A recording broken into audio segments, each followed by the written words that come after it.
best thing. So I want to put this all on you to think about it. And raise the mic a little. Turn it wrong. So this is it. In the beginning, God created the heavens and the earth. He created the sky and the sea and the land, all sculptures molded by His almighty hand. He created the plants and the fish and the birds. What marvels He crafts with His will and His words. He created the animals walking around, treading and dwelling upon solid ground. They took up some dirt and breathed into it life, turning dust into man and his rib to a wife. He called it good, because it was. For all was as He willed. Among the plants and animals, His love and beauty spilled. The garden pulsed with life and love. God's character laced through so we could live in harmony. The tri-God, me and you. Perfection, peace, contentment, truth, community, and joy. These things we dwelt in as He wished, forever to enjoy. But even in this wonder of a world, man can see the special kind of wonder that a woman's made to be. For when Adam woke from slumber, he became the first to see the righteous helper God had made for him, designed so marvelously. God started with the land and sea, the simple and the plain, and then next some plants and fish and birds, just slightly less mundane, more complex and more beautiful. Still moving up the chain, He came to beasts and man, and then He finished with a dame. The pinnacle of beauty among all created things, she's created last in sequence from the plain to that which kings and princes battle boldly to attain, for what she brings, a delightful, warming confidence, all from a heart that sings. She outwardly is mesmerizing, sure, but what's inside dwarfs even outer loveliness, for that's where Christ resides. A gentle, quiet spirit, humble, pure, and dignified, modest, eager, vigilant. No wonder man's soul wants a bride. So he's driven to align himself with Christ. Till stride for stride he follows hard to God's example, so he'll be her worthy guide. Always loving, always leading, often failing, but we tried to keep in step, to keep on running through this rising holy tide that is our daily walk with Jesus. We will worship Him who died to give us freedom, give us life where love and agony collide. When we look upon the cross of Christ and crucify our pride, we want to take up our own cross and live like Him, so self-denying. Every day that we awake, we will slip and we will slide, and we will find it hard to live like Christ who drew God's wrath aside. But still we battle, so the enemy our hearts will not divide, and as knights of God our lives will say, like Christ, I love my bride.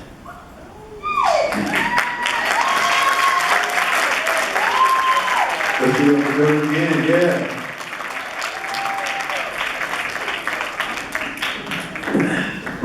Okay, I just want to make a quick announcement. Deep Poetry Society is having an event tomorrow night. Trading Places is in Rocky's Attic at 7 o'clock. It's a poetry competition, so if you want to hear more things like you're hearing today, then come out and support. 7 p.m. tomorrow night, Rocky's Attic.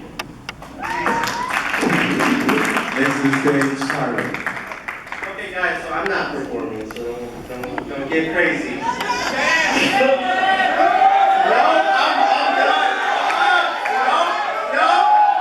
Next event, see me at Deep tomorrow night, right? Fun? Okay? So, are you guys having fun? Was it good? The performance is great? So I know this is long, but we took it down to 11:30, just because this talent we could not sacrifice. We got 3 more performances. We're going to wrap up the show with something special for the performers. But let's bring Tyler to the stage. Oh yeah, Tyler.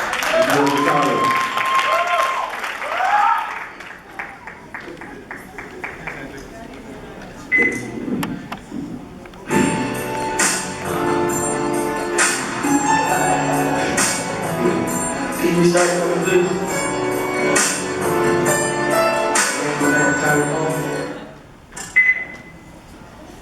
Beautiful women, beautiful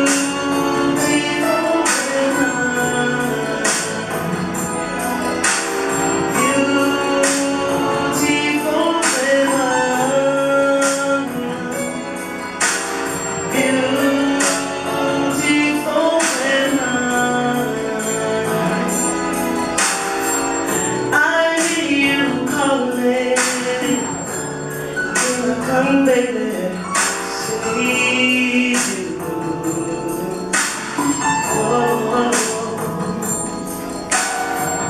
baby, no more sorry. These have been longing to touch you. Oh, now that you come around, seeing in my way, you gon' regret it.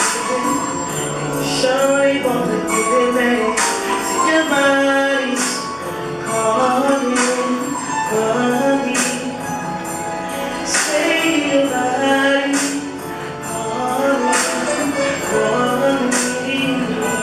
Say your body's calling for me. Say your body's calling for me.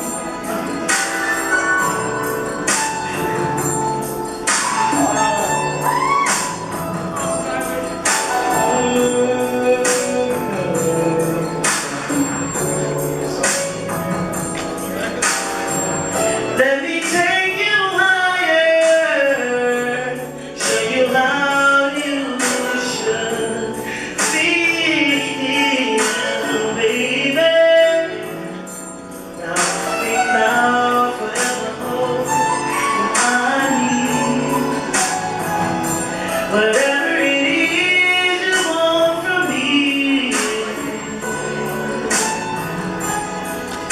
'cause you ain't gotta say nothing. Knowing your body's needs something, and it's easy for me to see that your body's calling, see your body calling for me. Say your body's calling for me. Say your body's calling for me. Say your body's calling for me.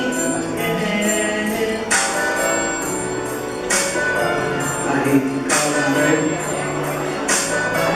Yeah, I'm listening, baby. I hate you calling, baby. I'm listening, baby. Call me, baby. Yeah, I'm listening, baby. Hey, your body is calling for me. Say your body's calling for me. Say your body's calling for me. Say your body's calling for me.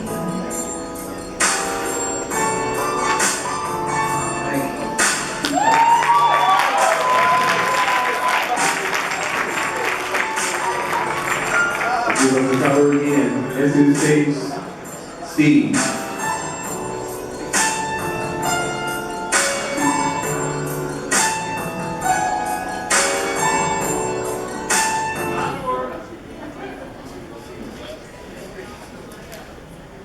Next to the stage, Steve.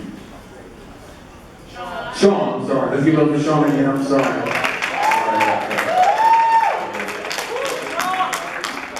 Alright, so I haven't really read this piece since I read it, so you guys are the lucky ones to hear it first. What are you going to do What are you going to do when you have reached the culmination of your journey? When the drugs have taken over?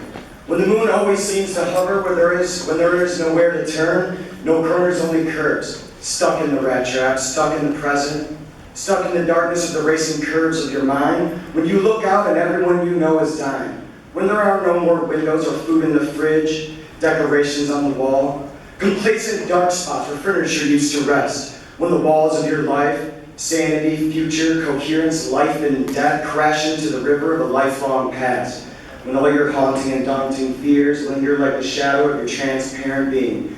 Build and build and build until there is only the void, hovering, staring and glaring, laughing, cackling, peering and jeering. What are you going to do when you are lying on the concrete bed you created, cradled in the fetal feeling of death, grasping the only fiber left in the rope that was your life? As you hold the essence of who you are and where you've been, what you've seen, experienced, felt, not felt, did and not did, and you reach up to the sun, the only beacon of light and life, source of warmth and happiness, the future of an increasingly diminished prosperity, and you yell out for help and no one answers.